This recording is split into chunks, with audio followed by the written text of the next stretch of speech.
Hello, everyone, and welcome to our event today, Making Peace with the Ocean, sharing inspiring stories for climate action and ocean conservation.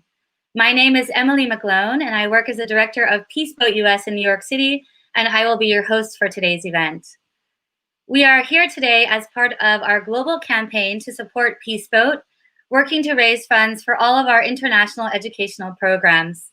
We've started a global crowdfunding campaign running through the entire month of August, where we're organizing a series of events, raising awareness, inviting guest speakers from around the world who've been on Peaceboat, youth scholars, and partners to share with us in our work for peace and sustainability. You'll see our global crowdfunding campaign online, and here's a little tip on how to donate. We have 2 pages where you can donate online easily through our GoFundMe page, which is the Support Peaceboat campaign, and also through an online Facebook fundraiser. So if you're watching us today at any time, if you feel appropriate, you can make a donation and support our work during this program. Thank you so much to everyone who's already donated, and we really look forward to reaching our goal. Thank you so much. Today, we're going to be speaking a little bit about Peaceboat's work for the oceans and also for climate action. Peaceboat currently sails as a flagship for the United Nations Sustainable Development Goals. So we're going to start there, talking about these 17 ambitious goals to make a more sustainable future for all. On the hull of the Peaceboat ship, as you can see here, we have the SDGs logo. This is the Sustainable Development Goals logo from the United Nations.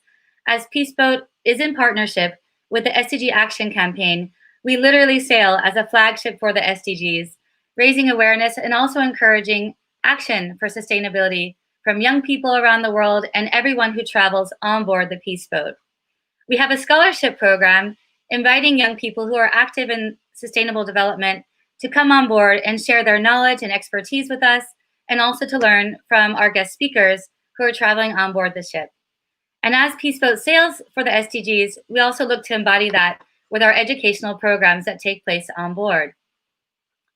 During each part of our voyage, we have guest speakers who come and give lectures and workshops as part of our educational programs.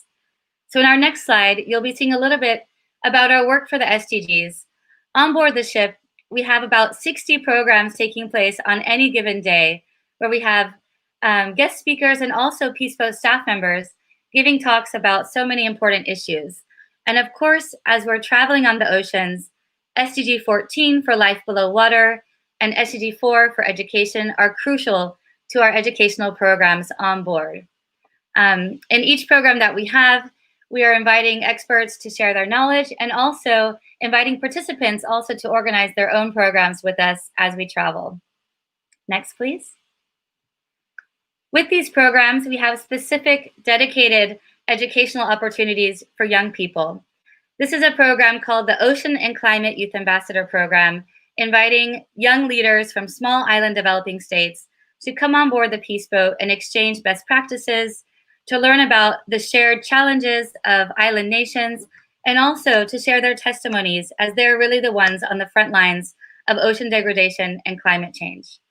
We are looking to these young leaders to inspire us to make those actions for the future that can help us make a positive difference for our oceans and also for our climate. In our past experiences, we've had these young people traveling with us all the way from Europe on board the ship to New York City, where we were able to visit the United Nations for the UN World Oceans Day. At the United Nations, Peaceboat is always active in participating in various conferences, and the UN World Oceans Day has been a very important part of our climate action and ocean conservation programs. We have special consultative status with the United Nations, ECOSOC status as an international NGO. We are working to raise awareness and bring the voices of our young people to the forefront, giving them an opportunity to share their testimonies on stage. So last time that we were at the United Nations headquarters in New York, our Ocean and Climate Youth Ambassadors joined those who were opening the stage. And on board the ship, we were also able to bring together civil society and young people with our United Nations delegates and partners for the UN World Oceans Day celebration on board the ship with more than 900 people while the ship was docked in New York City. We were so excited to host this celebration as the Peaceboat docked in New York on World Oceans Day on June 8th. And this was a really important celebration, bringing together all of our various partners working towards oceans And that theme of the year was gender and the oceans. So each year, the United Nations World Oceans Day has different themes, and we are really excited to bring these themes to life on board our ship. Next, please. And as we were sailing as a flagship for the SDGs, we also realized that we need to embody a more sustainable cruise ship. So at the 2017 Ocean Conference, Peace Boat was one of the first NGOs to make a voluntary commitment to this ocean conference to build a more eco-friendly cruise ship. We launched our EcoShip project, which is really important not only for us as an organization, but for the entire maritime industry.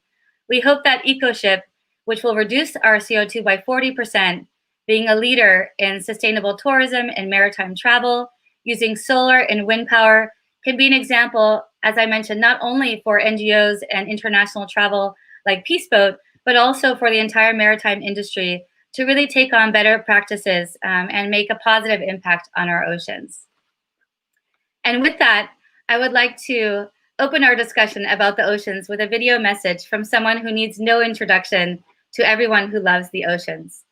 Dr. Sylvia Earle is a National Geographic Explorer in Residence and the founder of Mission Blue, and she is also an official EcoShip supporter. She sent us a video message when the ship was docked in New York, and she also joined us on board as a speaker for the UN World Oceans Day. We're proud to have her as an official supporter, and I'd like to share her message with all of you today. Sylvia Earle, National Geographic Explorer in Residence, founder of Mission Blue. I want to salute you with a Peace Boat coming into New York City and to congratulate you for all that you're doing to make a difference for the ocean. People ask me sometimes, what is the biggest problem facing the ocean today? There are a lot of things you can say. It's what we're putting into the ocean, what we're taking out of the ocean, and certainly the issues relating to climate change are front and center.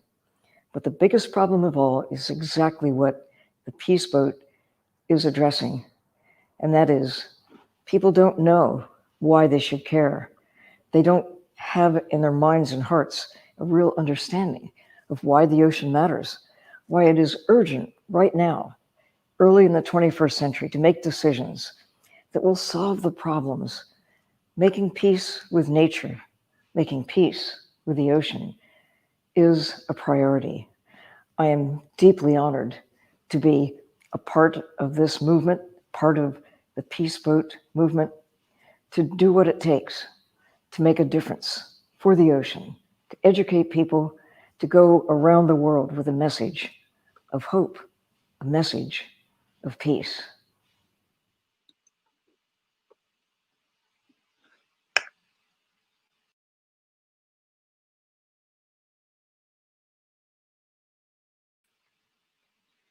I think that Sylvia Earle always leaves all of us inspired, and I'd like to reflect a little bit on her message today of making peace with the ocean, which is the title of today's event.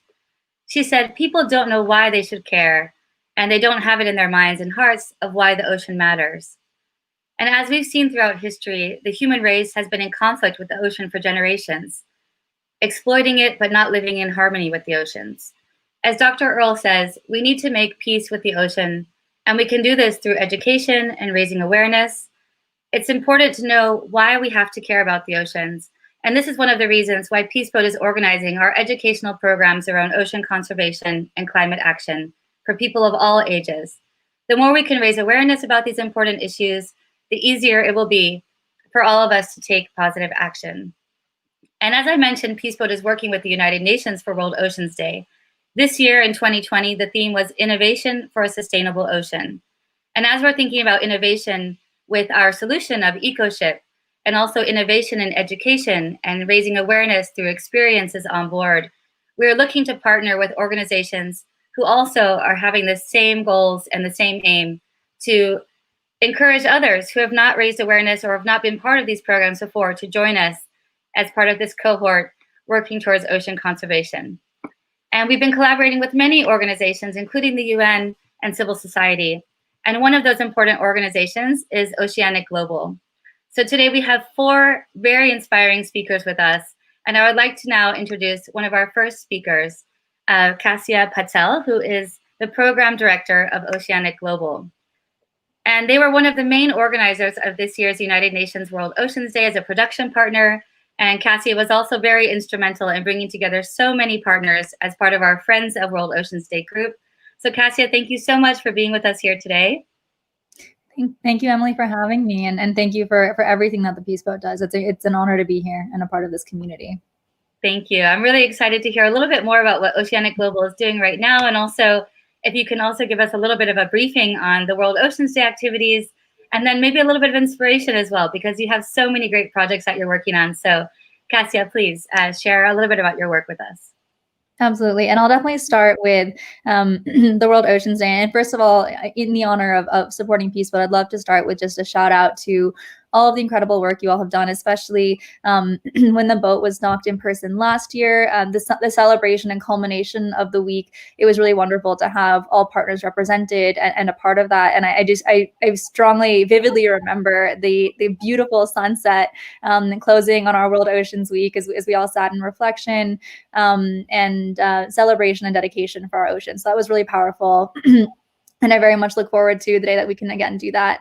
And in thinking about this year, as you've mentioned, there's a different theme for World Oceans Day every year. And this year, as you've highlighted already, the theme was innovation for a sustainable ocean, which was really an exciting opportunity to focus on solutions, how people are innovating with positivity. So it was a really nice excuse to focus on what is ongoing and what we can be hopeful and optimistic about. And so here are some images from last year, because I just felt that would paint a picture a little bit more clearly to share an in-person event. But this year, I think there were certainly some benefits of having a virtual event, which were unexpected to us at the beginning. Definitely more organization, more coordination required.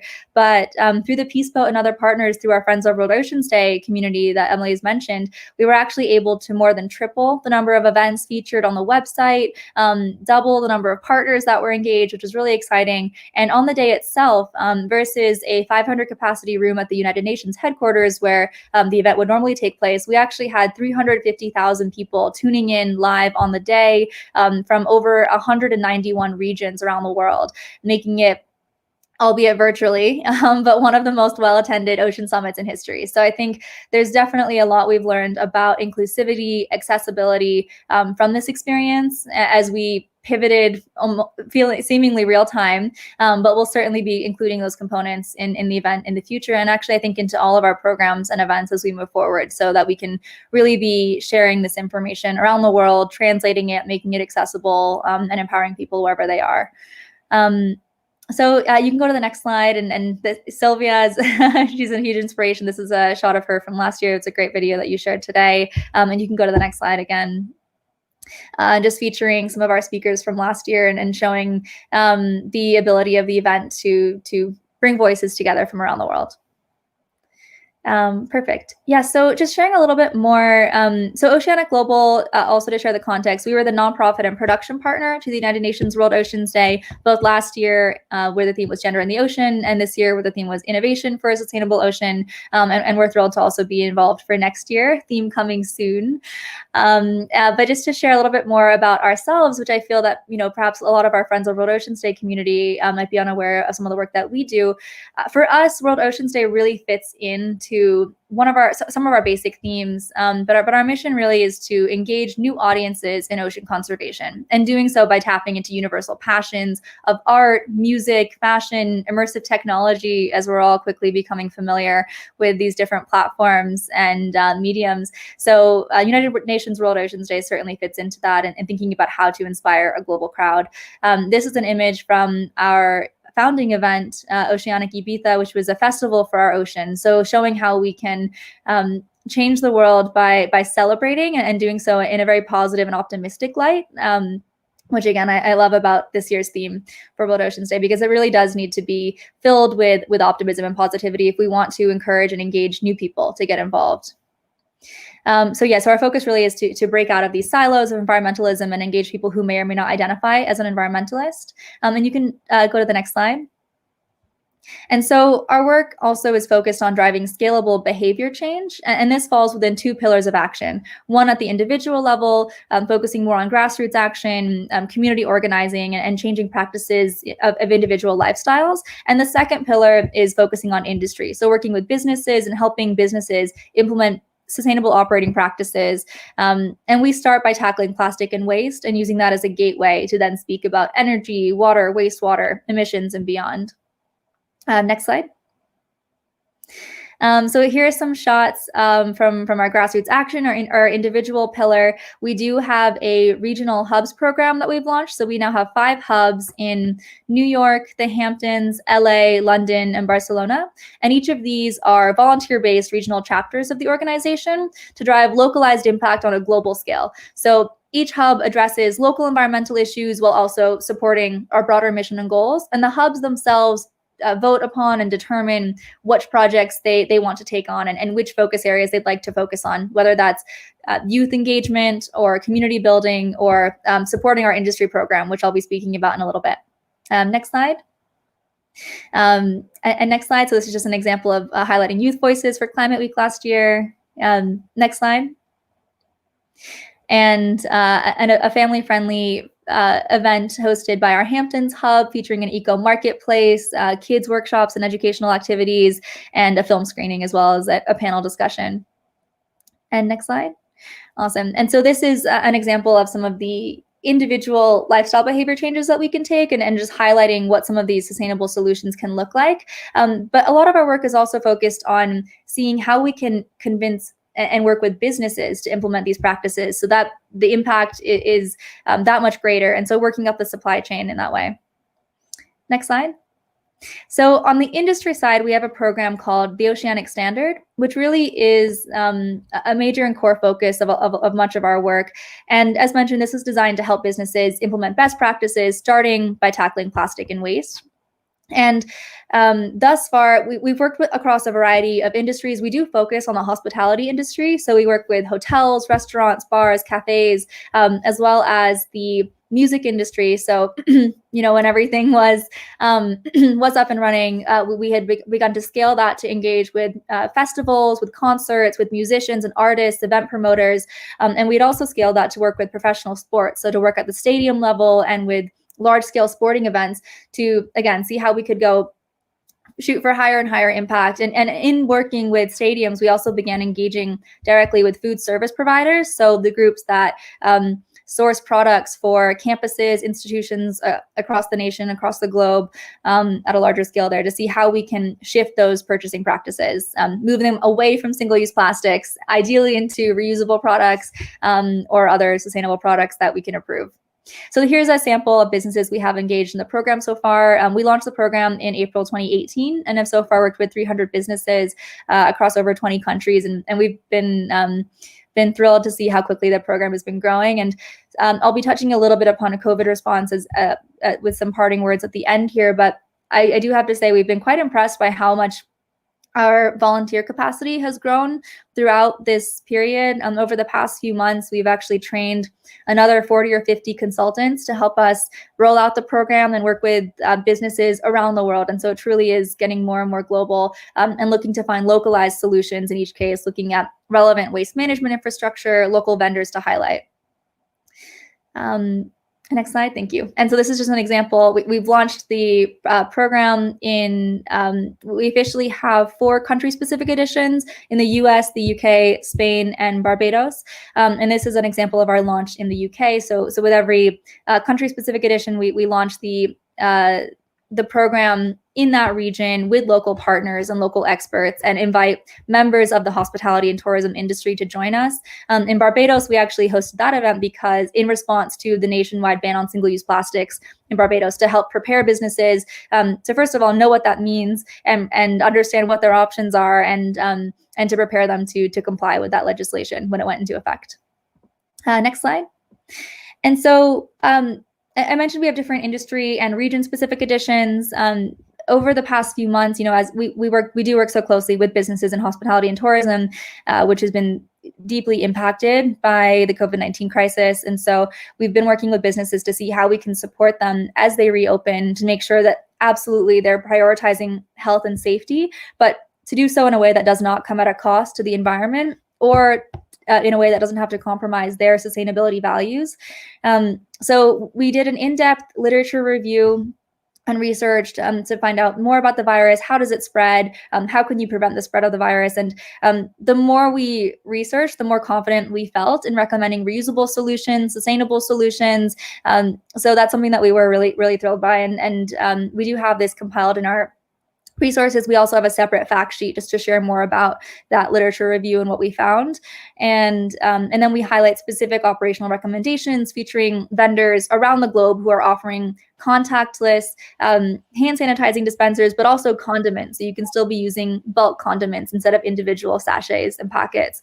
Highlighting groups that are innovating around contactless water bottle dispensers so that you can still be doing that in a safe way as well. So we've just been trying to feature and collect and solution share as best we can, and feature case studies of those who have come before, and also just highlight that many governments around the world are actually speaking out in support of reusables.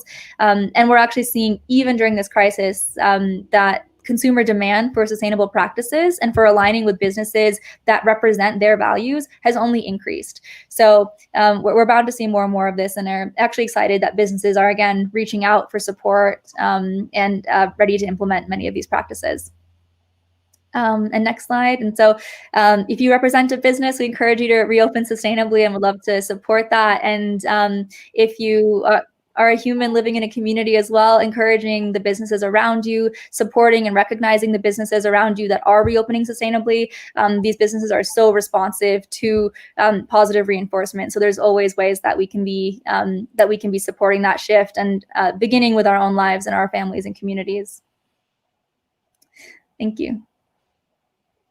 Thank you, Kasia. It's so inspiring to hear from Oceanic Global always. And I just love your work because it's such a solution-based organization. I feel like every time there's a challenge, whatever it might be, you're always there at the forefront. And I was really proud to see that Peace Boat, for the Oceanic Standard, we were able to achieve the Ocean Champion on board when the ship docked in New York for no single-use plastics on board. And it was really inspiring just to have that first collaboration with Oceanic Global for World Oceans Day, when the ship was here in New York. And for this year, as we moved everything online, all of the virtual programs were really creative. And I think the spontaneity of the partnership building that took place during that time, we didn't lose any momentum with our ocean community and moving forward in this past June. So thank you so much for your dedication and for being here today. And we're gonna bring you back towards the end of the show for a couple more words, but I really hope that we can sail together sometime soon and have Oceanic Global on board the Peace Boat. Absolutely. Thank you. Thank you so much. And next, I would like to introduce our following guest speaker, Brandon Levy, who is a really important part of the Sustainable Ocean Alliance. Brandon is program director, but he also does so much more behind the scenes. And not only that, he was also a guest speaker on board the Peace Boat. So we're delighted to have an official partnership with SOA, where we've had collaborations in the past for our joint internship program at our office based in the United Nations Plaza in New York, and also Peace Boat serving as a mentor for the Our Ocean Conference in Norway in the past with SOA. So thank you so much, Brandon, for being with us here today. Thank you, Emily. It's absolutely my pleasure. Thank you. And I know that, you know, you're in California and we're here in New York, and then we've also shared experiences on the Peace Boat. SOA is such a global organization. So I'd love for you just to share a little bit about your work with SOA, where you're at now with the organization, and then also to share some of your experiences while you got to travel on board. Absolutely. That sounds great. So first off, it's a pleasure to be with all of you here today and to be joined by fantastic colleagues and Her Highness Sylvia Earle, as well as you, Emily. It's great to see you virtually, and I miss our New York City meetups. So what we're really here to talk about today is, of course, what are ways that we as a community can come together during this challenging time to really support one another, to support the ecosystems that support us, and to bring humanity, to bring our planet into its next phase of evolution. We also have really critical make or break moments right now politically, individually, organizationally, where institutions such as Peace Boat and their financial sustainability is at risk. And this is an institution that's been doing incredible work to engender harmony throughout the globe for decades now. So I think above all, to keep our minds and hearts on their challenges as we deal with our own individual and political challenges is primary. But I would love to take the opportunity to tell you a bit more about the organization in which I am currently representing, the Sustainable Ocean Alliance. Next slide, please. So SOA is a global organization, as Emily mentioned, and really what we look to do is to advance the impact of young leaders and ocean entrepreneurs worldwide, and do that in a way that is really mission-driven, but also tactically sound. So we're creating the next generation of leaders, as well as startups, founders, who can go on and create the innovations that are going to be completely synergistic with the health of our planet and our species, while simultaneously scaling and making a profit and disrupting the industries that are actually causing the issue in the first place. Next slide, please. I primarily spend my time focusing on developing our young leaders. Joining the 101st Peace Boat voyage was an incredible chance for me to do my what I feel is like the most important thing I can be doing, which is to be educating, connecting, mentoring, supporting people that are on the ground, taking action, doing the best that they can to educate their communities, to really be the beacons of hope during, let's be real, dark times for many of us. Through our program, we work with our ocean leaders through over 165 countries. And really what we look to do is to have a decentralized network where we're not telling anyone what to do or what petition to sign, but rather hear how we can support from San Francisco, where we're based, through providing mentorship, microgrant funding, project scholarships, strategic advice, whatever is needed for our young leaders from China to the Cook Islands, from Philippines to Pakistan, to have the resources, the support, and also just the intrinsic motivation and inspiration to continue to do the great work that they're doing. Next slide, please. So I mentioned some of these programs. This past year, we've given out about $150,000 to 72 projects in 33 countries. These are all projects led by people under 35, spanning the whole spectrum of SDG 14.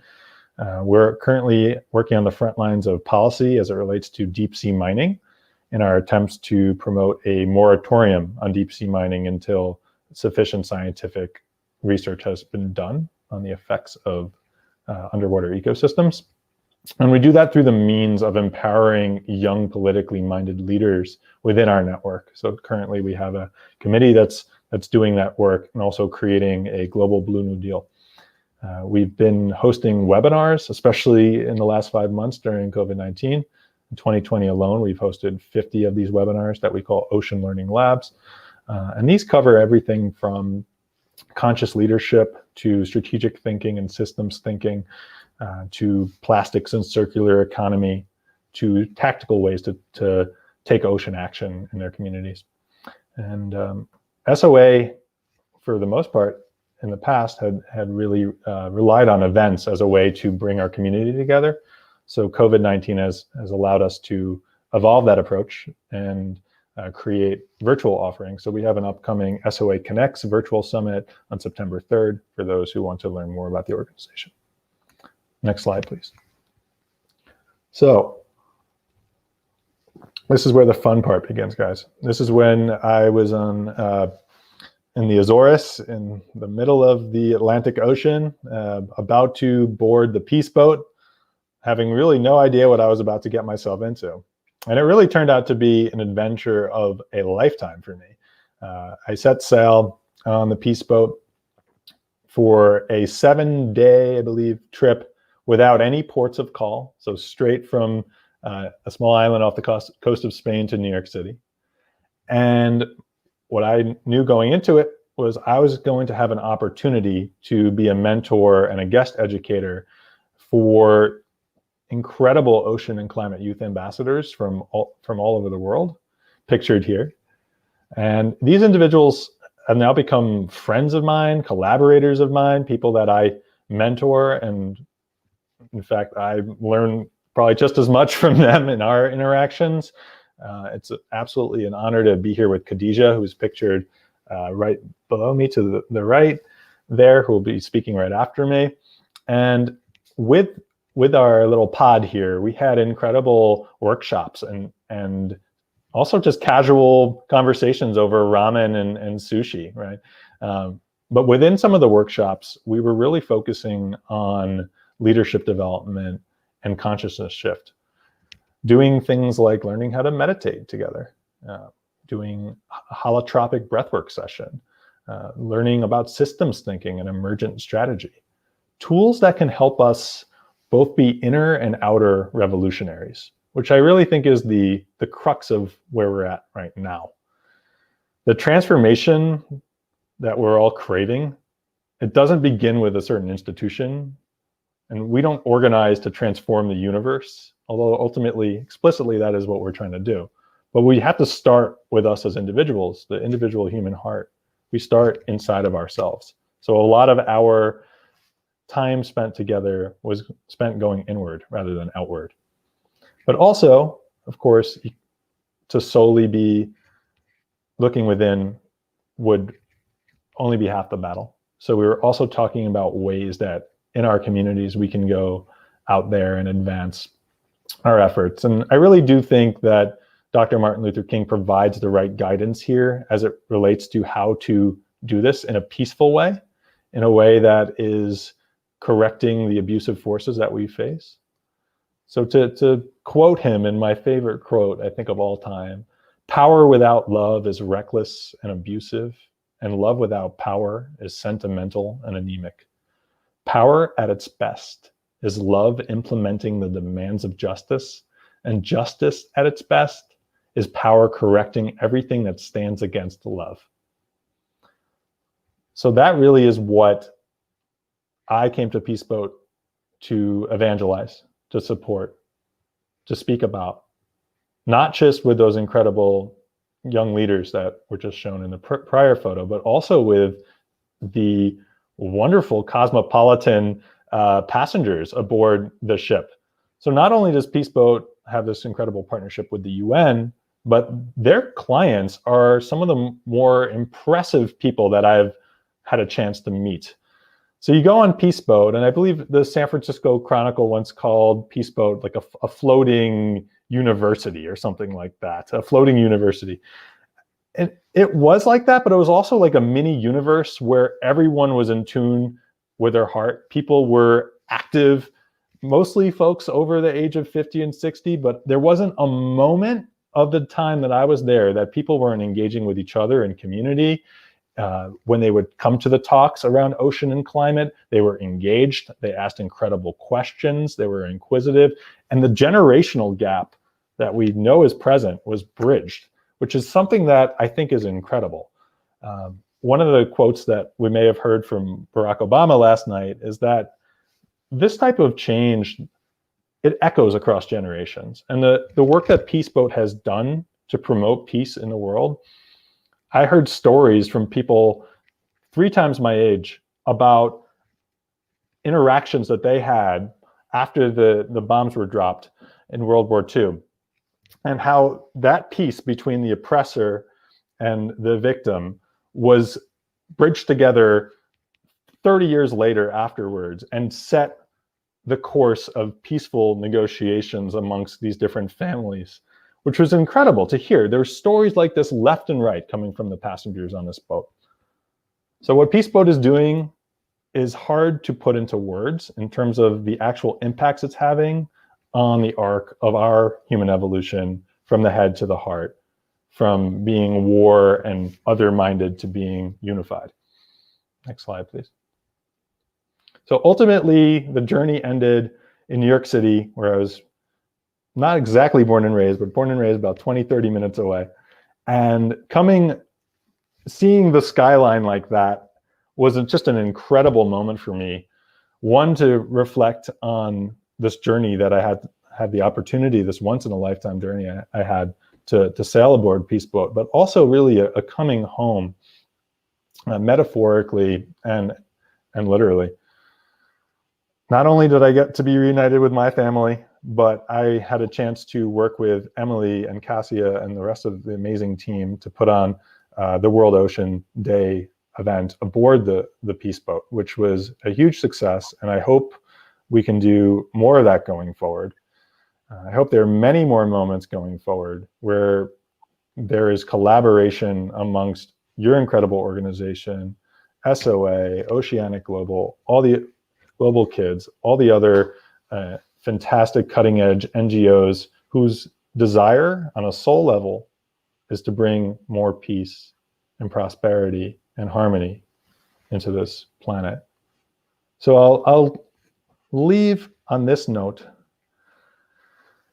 And it's a quote by Kelsing Gyatso from Transform Your Life. Without inner peace, outer peace is impossible. We all wish for world peace, but world peace will never be achieved unless we first establish peace within our own minds. Only by creating peace within our own mind and helping others to do the same can we hope to achieve peace in this world. So that's what I remain focused upon. That's what our Ocean Leadership Program at SOA is continually espousing.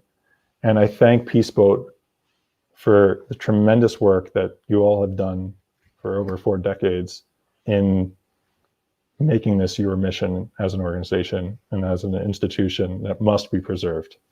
Thank you. Thank you so much, Brandon. And I just have to say, you really always do leave us with such inspiring words. And also, the importance of inner peace and outer peace and how we bring that together is always something that you share at SOA. So thank you so much for being a mentor for our Ocean and Climate Youth Ambassadors and for having joined us for the first time as a guest educator on board, but not the last. We definitely will have you back again in the future.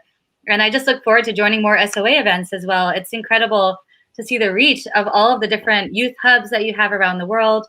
And I was really excited that one of our communication coordinators, one of the interpreters on board the Peace Boat, started the hub now in Japan for SOA, which is taking off. And so you can really see how the partnerships do build. And like you said, the way that we come together with Oceanic Global, with Global Kids, with SOA, these are partnerships that are very long lasting. And I feel that it can only get stronger and can encourage more youth to work for ocean conservation and innovation, like you said, supporting those businesses that can really challenge the status quo and to help support the systems that are, our Earth, depending on our ecosystem that we're living on. So thank you so much for being here. And I just look forward to, more collaborations in the future. Likewise. Thank you again, Emily. Thank you. And with that, I would like to introduce Khadija Stewart, who was one of the Ocean and Climate Youth Ambassadors who was on board with Brandon at the same time. Hi, Khadija. Welcome. Hi, I am so excited and honored to be here, ready to share my story, ready to inspire people, ready to just educate everybody about Peace Boat. I am just excited. Thank you so much. And I have to say, Khadija has been a star example of our Ocean and Climate Youth Ambassadors, especially from the Caribbean, working with us during the entire United Nations World Oceans Day and week of events. We did so many online programs. I know you're calling in right now from London, so thank you for being up with us. And Khadija, please tell us a little bit about your experience on board and then also share with us your projects that you're working on now. Sure, no problem. Right, so I am Khadija Stewart, as Emily said. I'm Ocean and Climate Youth Ambassador from Trinidad and Tobago. I joined Peace Boat last year on their 101 voyage in Malta, and then we sailed throughout Europe and ended in New York. And what the program was about 8 young leaders from small island developing nations, coming together to share their stories, to inspire and educate others about the impacts of climate change. What was so interesting is so like myself from Trinidad and Tobago, one of the other ambassadors, Ava from Fiji, Natalia from Singapore, all of us from different corners of the earth, but we were able to come together and see how connected we are and how similar we are and how even though we're from all across the world, we all face the same problems. And the oceans are still at the forefront, again, all facing the same issues. And yeah, for the most part, it's very easy to read a story or to read about what is happening in Tuvalu and be like, oh, that's so sad, or something like that, But when you hear the story firsthand from somebody who's experienced it, you're able to connect to that person, and then you're able to connect to that story 10 times more. And I think that is so effective, and that's a great space that Peaceful has created for us as young ocean and climate youth ambassadors to do. Not much people think about it, but it really and truly is an effective method for educating others. And I can safely say when we were on the boat, a lot of the passengers, at first, they kept coming up to us and was just like, oh, I'm so sorry this is happening to you in your islands, and I'm so sorry you're experiencing this. And then we decided to change the message and for it to be known that this is not something that is happening just to people from small island developing states. This is something that is happening to all of us. So a lot of the times we dismiss the problem. It's like, oh, that's their problem, that's their issue. No, it's our problem and it's our issue, and we all need to be part of the solution. Right? So next slide, please. Right. One of the great things about being on the Peace Boat was just spending time with the oceans. I remember when, as Brandon mentioned, when he joined at the Azores Islands and just sailing 7 days straight across the Atlantic and just sitting down and spending time with the ocean, just sitting down and watching the sea and being completely mesmerized with the fact that I am just in the middle of absolutely nowhere. And it is so stunning and it is so beautiful. And this is something that not much people experience. And like Dr. Sylvia Earle said, if you don't know that something exists or something is beautiful and that we need to care about it, then you're not going to. And this is something that being on board the ship really taught me. And I mean, spending time in the oceans was absolutely beautiful. I don't know about anyone else who was on the Peace Boat, but I know for me, I had the best sleep with that rocking motion. It was so great. And when we reached to New York for World Ocean Day celebrations, we ended with a beach cleanup in partnership with 4Ocean. And what was interesting to me was seeing all the different generations, young, old, and very old, walking cane, could barely walk, but everybody was out and together for one purpose, one cause, and that was making sure that the oceans were clean and safe. And I think that right now we're in a step where we're heading in the right direction, where we're seeing, that, as Brandon mentioned before, that generational gap being bridged and everyone coming together to fight for a common cause, which is safe and healthy oceans. So next slide, please. And as we were on board the ocean with the Peace Boat, we also made a lot of valuable connections. So we connected with Jeremy Gilly, for example, founder of Peace One Day.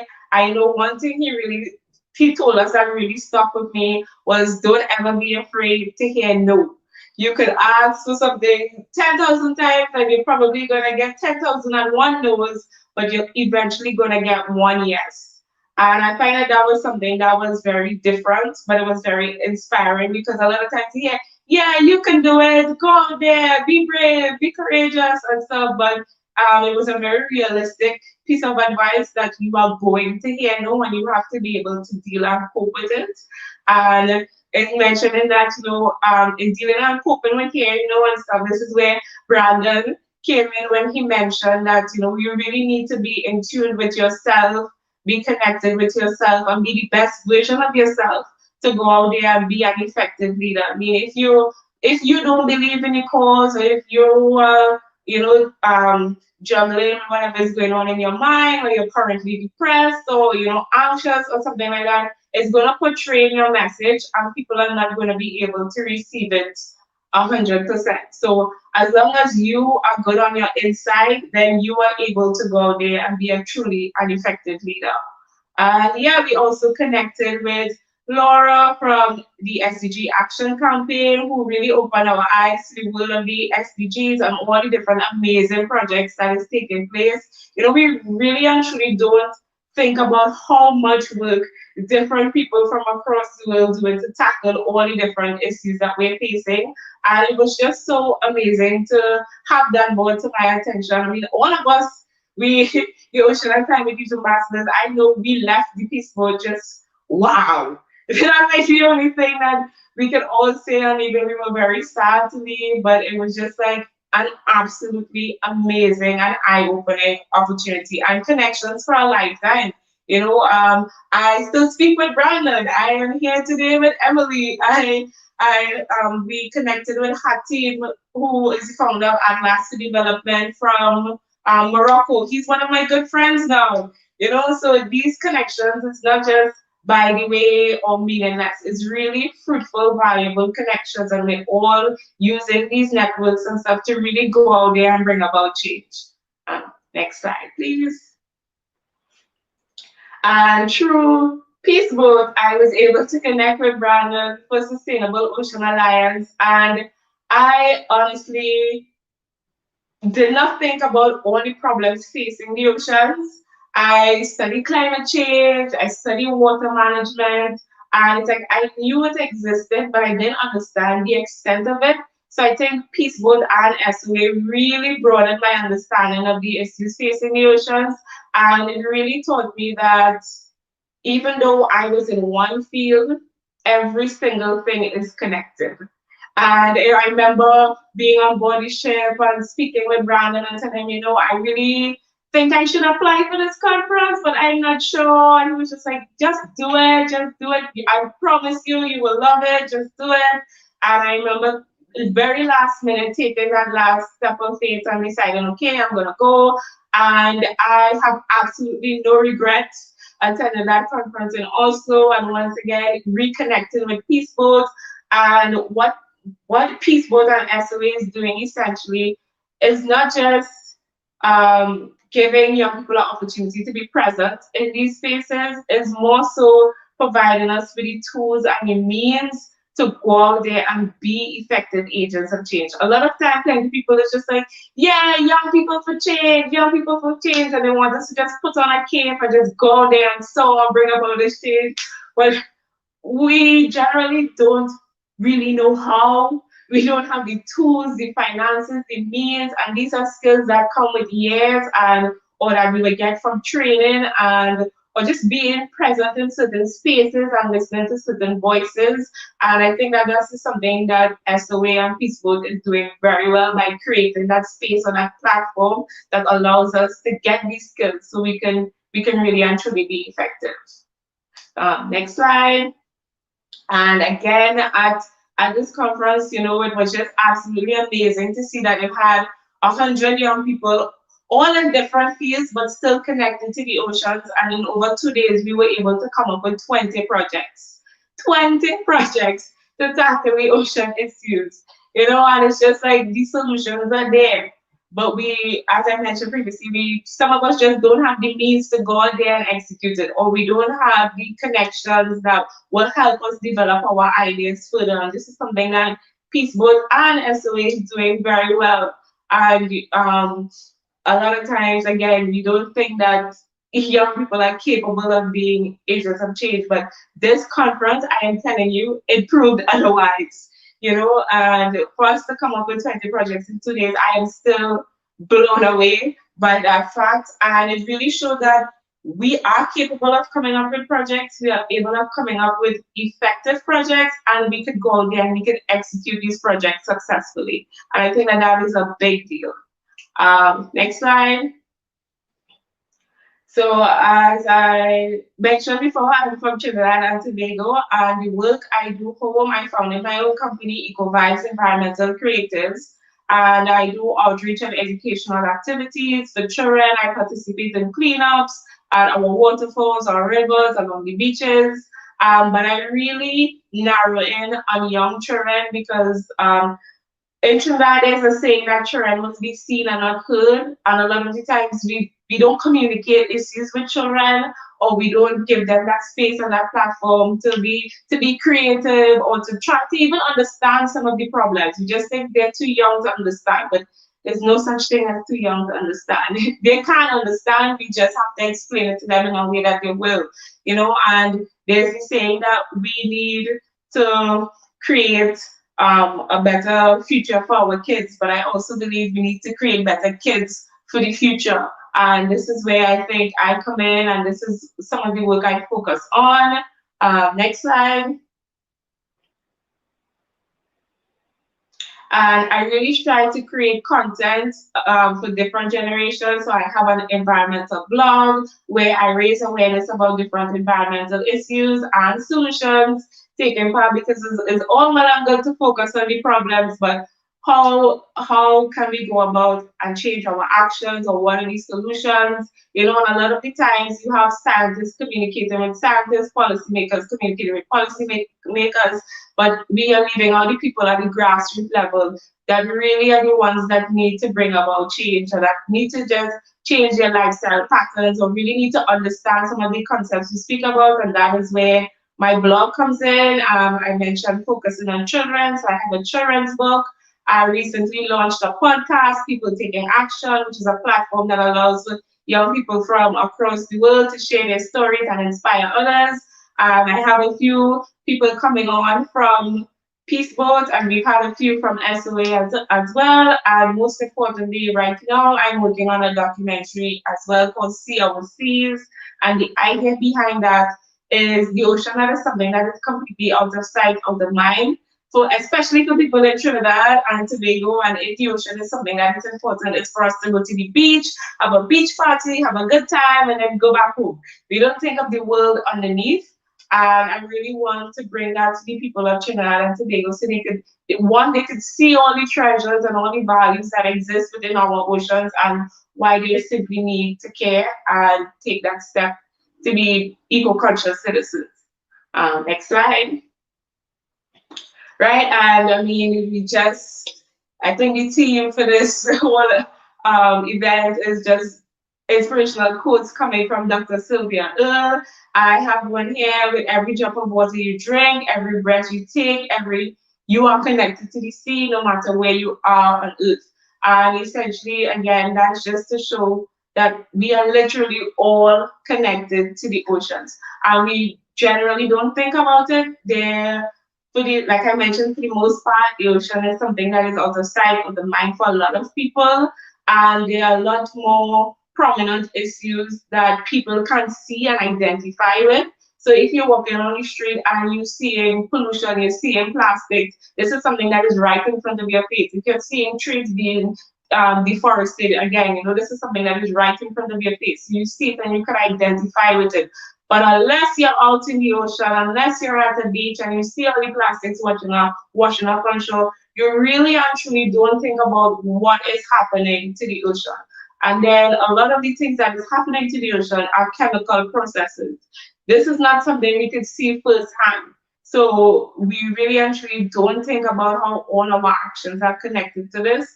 And I think through this quote, it presents the opportunity for us to look within ourselves and look within our everyday activities and really start making these connections to see how we could understand what is going on with the oceans, and how we need to change, and how we need to drive policy and all those good things to help protect and secure our oceans for the future. So next slide. With that being said, we are all capable of being agents of change. And I have said this, and Emily probably is tired of hearing me saying this, but I always say that we really and truly need to equip ourselves with knowledge so that we could understand the problem from every aspect, from every angle, so that we could go out there and we could drive meaningful solutions, and we could really create peace with our oceans, the planet, ourselves, our home. And that's it for me. Thank you so much, Khadija. And you are an inspiration as a youth leader and as an example. I think your quote that you just said that really stuck out in all of our minds was, we don't just need to create a better future for our kids, but to create better kids for our future. And you're doing just that. You're really setting an example. And I think Peace Boat is also founded on that youth education and empowerment of young people to give your voice a platform, whether it be here online or at the United Nations or on board. We're really proud of all of our Ocean and Climate Youth Ambassadors and really thankful for you being able to join us today. So thank you so much.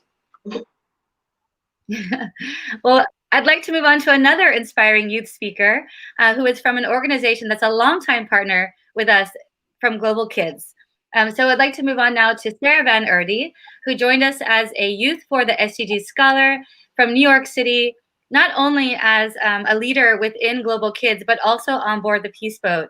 Sarah and I collaborated on organizing a series of workshops about ocean conservation, acidification of the oceans, and also finding those creative solutions. So Sarah, thank you so much for joining us today. Thank you for having me. Thank you, Cassia, Brandon, Khadijah, Emily. You are all so inspiring. I'm really humbled to listen to your infinite well of energy and passion for the ocean.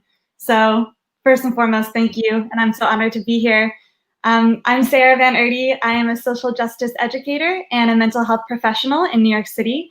And if you want to show my first slide, I figured where I can start my story is from the beginning. So ever since I was 4 years old, I loved the ocean. Don't worry, this rock climbing photo is not from when I was 4 years old, but I really fell in love with learning about the ocean, learning about its creatures, and everything that is connected to the ocean. Ever since I was little, I had a curiosity for our natural world. And my father was a science teacher for 40 years, which is why I'm sitting in front of some 40-million-year-old fish fossils. So I think I had, ever since I was little, a curiosity and love for our environment before I even realized that it needed to be so deeply protected. Next slide, please. So after I graduated from college with a psychology major and a gender and sexuality study major, I realized that I wanted to find a way to echo the inner healing that I was focused on in psychology to outward change and macro change. I was really touched by what Brandon said earlier about how inner healing is only half the battle. And I was able to study abroad in Argentina for 4 months. While there, I worked at an orphanage, I worked at a school educating youth about socio-emotional skills, mental health, and also the health of the environment. And I traveled to Patagonia for the first time, luckily not the last. I was able to see the Perito Moreno Glacier from up close. And it was the first time I ever saw a glacier. It was stunning. And I truly hope that everyone has a chance to see them. I hope we protect them well enough for them to stay without receding. And that's something that with Peace Boat I learned a lot more about during our journey, which I'll have pictures for later in the slideshow as well. But if you want to go to the next photo, I realized that I wanted to find a job that was able to connect mental health and activism and all of the sustainable development goals because they are so connected. And I usually say to my Global Kids students that in order for one of the sustainable development goals to survive and thrive, you need all of them to survive and thrive. So I luckily found Global Kids. It's a nonprofit organization that, if you go to the next slide, there's a definition as well, that does development for youth leaders and trying to empower them to understand the issues that our generation is facing with the climate crisis.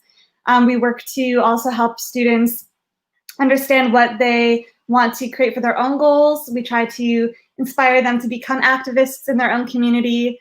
Think globally, act locally is our phrase. And we do a lot of work with local activism in New York. So we had the opportunity, for example, to march across Brooklyn Bridge. If you go to the next slide, back in 2019, we had a chance to all come together and rally across the bridge in protest of the Williams pipeline, which at the time was going to be put from Pennsylvania through New York into New Jersey. And that would have severely compromised the health of the water of all of those states. So luckily, actually, this made a huge difference, and the Williams pipeline has now been officially shut down. It took about 3 years, but the power was very real in that day, and the activism continued well beyond as well, which was really inspiring. So if you go to the next slide, as Emily said, Global Kids is a partner of Peace Boat. And I found out about the Youth for the SDGs scholarship back in 2019 in February. And so I was honored to receive the scholarship and go on board and meet 7 other scholars from around the world. If you go to the next slide, you can see us all on board together. We got to sail from the tip of Argentina in Ushuaia all the way to Valparaiso, Chile. And we got to see the Patagonian fjords up close and learn about all the things that we were each doing in our respective communities. And that was so life-changing. So we started on land. We started in Ushuaia. And the first thing we did was hike up to a glacier. And a community leader, Pablo, in Ushuaia was able to explain to us that even in his most recent years of leading trips up to the glacier, it has receded tremendously. And that was really eye-opening to see that firsthand. Next slide, please. On board, it was really amazing to meet all the passengers, to have such incredible intercultural and intergenerational dialogue. This is just one of the posters that was up. The passengers were so welcoming towards us, and it felt like a family as we sailed across the sea for 10 days. And while on board, if you go to the next slide, each of the scholars had the opportunity to share our own story. I do believe that sharing your story is such an empowering way to build community and to be an activist. And with this presentation, I was very nervous, I was very scared, but one of the things that Peace Boat does so well is give people platforms to share their voice and to feel more bold in their voice. So after this presentation, one of the passengers from Japan came up to me and said, Nelson Mandela would be proud of us. And it was a really touching moment that I will remember forever as an educator, especially. Next slide. We also had the opportunity to share why we wanted to make the Chilean side of Patagonia a World Heritage Site in order to offer it more protection. And so just sharing that petition and getting people to sign it and get excited about it was so incredible. It was definitely one of the highlights of the trip. But another highlight of the trip was being able to go on the bridge, and the captain was so friendly and so kind. We got to look through the binoculars at the open sea and just understand the way that Peace Boat does its beautiful thing. And I hope that it always continues to do so, because like I said, it was just a 10-day journey full of highlights and full of learning. I never got the opportunity to do that before, so it was really incredible. And then we finally landed on land at Valparaiso, Chile, where we were able to talk to local residents about the importance of sustainable energy. So this particular photo is about an event that we were having with Leader of Light, which is another nonprofit organization that I had the opportunity to meet while on board. And we were helping create solar paneled lights to put in communities. So while we were on land, we actually got to do that in Valparaiso. So if you go to the next slide, you can see that we were able to install solar paneled lights and to just encourage sustainable energy and show that, you know, anywhere in the world, there's amazing things going on in terms of the fight for a better world and a better planet. And I would never have had the opportunity to meet this little girl, to meet this community, and to have such incredible people in the same space to learn from each other if it weren't for Peace Boat.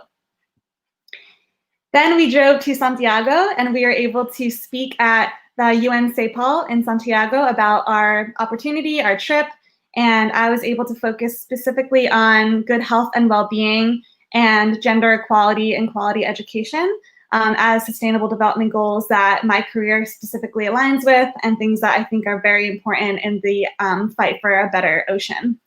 And that was really empowering. It was really cool to talk to people at CEPAL and discuss what we were passionate about. So if you go to the next slide, you can see how that was one of the last opportunities for the Youth for the SDGs cohort in 2019 to get together in a really amazing space and to speak our truth and to speak our story. And quickly after this event in Santiago, it ended, but luckily the momentum was not over. If anything, the journey just strengthened. When I got back to New York, I had the opportunity to speak at the United Nations in New York City in April at the Committee on Teaching about the United Nations, about the journey, about my work with global kids, and about the importance of the Sustainable Development Goals. And the next set of photos is just to show how much fun you have on board. And it's such a positive environment. It's so encouraging. It's so contagious. One of the photos here on the left is what Cassie was speaking about earlier about World Oceans Day. It was definitely one of my favorite days. as the ship was docked in New York Harbor, there was partners on board, there was members of the Peace Boat community, which is an amazing number of people all coming together to enjoy a gorgeous sunset and to talk about our ideas and things that we're doing on the front lines of our own community for climate change. So that's a little bit about my story. My last slide is a piece of a poem that I wrote about the ocean that I would just love to share with you right now if you're willing to listen. I created a poem that had all 17 Sustainable Development Goals in it. As an educator, I do very much value the opportunity to add creation and any kind of art in the activism world. So the actual poem, because it has all 17 goals, is about 6.5 minutes long, but I just wanted to share with you a piece about the ocean. I dream of a world that is focused on healing our planet, our animals, ourselves, and each other. I dream we remember we belong to the earth, that we still cry the ocean's language, that we were life below water.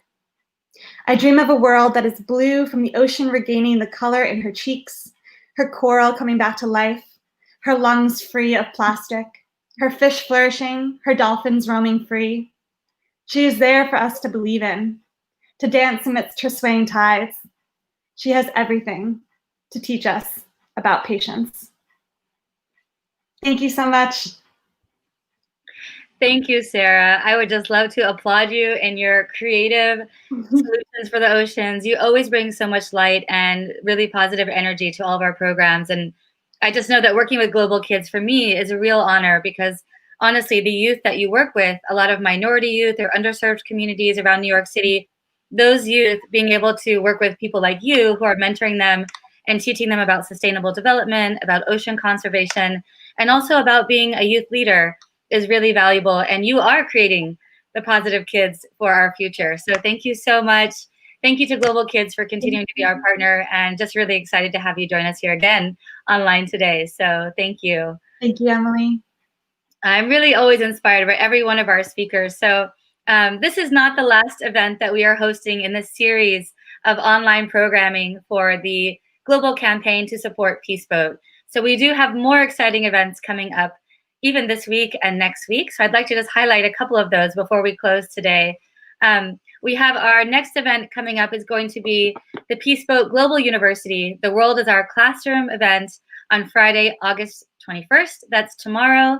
Our Global University program is really one of the life-changing programs of Peace Boat because it delves deeply into the issues, whether it be human rights or ocean conservation, climate change, minorities, or different programs that we're working on as we travel through Peace Boat. These inspiring speakers that join us will be coming back to talk about the impact Global University has had as part of our incredible programs around the world. So please do join us on Friday, August 21st. And coming up also next week, we have Music and Art for Social Change, which is one of my personal passions. We're going to be bringing together visual artists such as Satoshi Fujita, who's Dragon 76. We have musicians and composers like Paul Miller, DJ Spooky, Michael Tello, and Pierre Bucci, all of our partners who have been on board and shared their musical talent with us and are really inspiring change in the world for a positive direction through music and art and creativity. So thank you so much for joining us today, and we hope that you can join our upcoming events. And before we close today, I want to also mention that you can still donate. You can join our GoFundMe campaign online. We're welcoming donations all throughout the month of August and most likely into the fall, and also our Facebook page. We're really trying to reach a major goal for Peace Boat to be able to survive during this global pandemic and to continue our important work for peace and sustainability, and especially for the oceans. So please do join us and support our campaign. Every little bit can make a difference. And with that, I would like to bring back also each of our speakers today just for some closing words. If maybe everybody can give a couple of sentences just about what you think about Peace Boat's work, how people can support, and what we can do as a global community to support our oceans and climate action. And I'd like to start first with Kasia, our first speaker, and then maybe we can go on to Brandon, Khadija, and lastly with Sarah. Thank you so much. Yep, perfect. And I'll be quick, but another huge shout out to Peace Boat and everything that you do and the incredible conversations and people that you bring together. We were just realizing that the 5 of us were all together for World Oceans Day last year, and so it's it's a lovely reunion, albeit virtually, but inspired by what everyone has said here today. And yeah, keep up the great work and the great fight. And I guess I would just encourage all who are tuning in here today to recognize the power that we each have in our own communities and our own families to be a resource and a role model, and to take pleasure and excitement in that as well. Thank you. And Brandon, would you like to go next? Sure. Yeah, an absolute pleasure to be here once again with all of you, and very cool that we're all on that boat at the same time. I'm hoping there's another auspicious reunion in our future, in virtual or the real world. But yes, to close, I again want to double down on my conviction that Peace Boat is an institution that has done incredible work, not just for this generation of ocean and climate youth, but for world peace overall throughout many generations. And I think we can all do what's in our power to at least share the message with, as Cassia said, with those that we know, with other organizations, with high net individuals. If you happen to know those folks, anyone who can get the word out that this crowdfunding campaign still has 11 more days left. So thank you again, and hope to see you all again soon. Thank you, Brandon. You're such a great supporter. I really appreciate always your encouraging words. Thank you. And Khadija? I am just ridiculously grateful to Peace Boat for all the opportunities I have had, for them opening my eyes, educating me. This is an experience that literally changed my life, and I know it has the potential to change the lives of many others. So I would definitely like to encourage all of you tuning today to help support Peace Boat in any way that you can. I'm not worried. I know that we will all be connected again one day, whether it be physically on the Peace Boat, virtually, in Spain, wherever it may be, we will all be connected again. And we have a decision in life. We can either be a spectator or we can decide to take action. And I would like to encourage all of us to go there and take action. Doesn't have to be big, doesn't have to be ambitious. Every small action counts. So, yeah. So true. Thank you. And Sarah? Yeah, thank you again, everyone. I think that, the fight is real and it's hard, but I think that hope and optimism are essential, critical, and strategic, and it's something that Peace Boat fully embodies. So supporting Peace Boat is supporting global activists, and I hope that you feel part of the community now that you are joining us today. Thank you so much. Well, thank you all for being part of this event today. As you know, sailing on the oceans is important to us, and it's important to conserve that natural resource that is our ecosystem that really helps us thrive as a people and a planet. So thank you all. Thank you to everyone who's tuned in today, and to our team helping run this program. We appreciate all of you, and we look forward to sailing with you again soon. Yeah. Thank you so much. Thank you. Thank you.